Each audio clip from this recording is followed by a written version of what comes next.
ಮೂರನೇ ಕಣ್ಣು ಉತ್ಪನ್ನ ಆಗಿದ್ರೆ ಈಗ ನಾವು ತಿಳ್ಕೊತಾ ಇದೀವಲ್ಲ, ಒಂದು ವ್ಯಕ್ತಿತ್ವ ಬದಲಾವಣೆ ಆಯ್ತು, ಪೂರ್ತಿ ಬದಲಾವಣೆ ಆಯ್ತು. ನೆಮ್ಮದಿ, ಶಾಂತಿ, ಪ್ರೇಮ, ಕರುಣ ಇಂಥ ಲಕ್ಷಣಗಳೆಲ್ಲ ಬರುತ್ತೆ.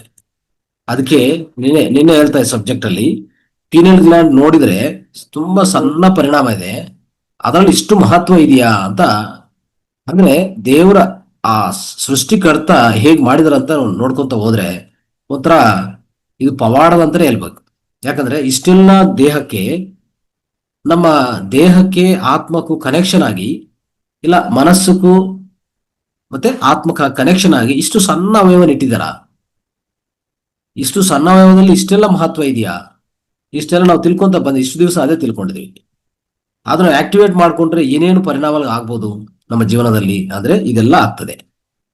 ಸೊ ಇನ್ನೊಂದು, ನಮಗೂ ನಾವು ಅರ್ಥ ಆಗ್ತೀವಿ, ನಾವು ಯಾರು, ಎಲ್ಲಿಂದ ಬಂದಿದೀವಿ, ಯಾಕೆ ಬಂದಿದೀವಿ, ಏನ್ ಮಾಡ್ಬೇಕು, ಏನ್ ಮಾಡಬಾರ್ದು, ಅಂದ್ರೆ ಹೂ ಆಮ್ ಐ, ನಾನು ಯಾರು ಯಾರು ಯಾರು ಅಂತ ಪ್ರಶ್ನೆ ನಿಮ್ಗೆ ಪೂರ್ತಿ ಅರ್ಥ ಬರುತ್ತೆ. ಆಮೇಲೆ ಇನ್ನೊಂದು ಏನಾಗತ್ತಂದ್ರೆ ನಿಮ್ಮಿಂದ, ಅದೇ ಈಗ ಹೇಳ್ತಾ ಇರ್ತೀವಲ್ಲ, ಅಂತರ್ಧ್ವನಿ ಅಂದ್ರೆ ಇಂಟ್ಯೂಷನ್, ನಿಮ್ಗೆ ಎಷ್ಟೋ ಸಂಕೇತಗಳು ಸಿಗ್ತಾ ಇರ್ತವೆ. ಏನ್ ಮಾಡಬಾರ್ದು, ಏನ್ ಮಾಡಬೇಕು, ಮುಂದಿನ ಫ್ಯೂಚರ್ ಅಲ್ಲಿ ಏನೇನು ಆಗಬಹುದು ಅಂತ ಮುಂದೆ ಕಾಣಿಸ್ತಾ ಇರ್ತವೆ. ಇವೆಲ್ಲಾನು ಆಗ್ತಾ ಇರ್ತದೆ. ಅನೇಕ ಪರಿಣಾಮಗಳು, ಒಂದು ಎರಡಲ್ಲ.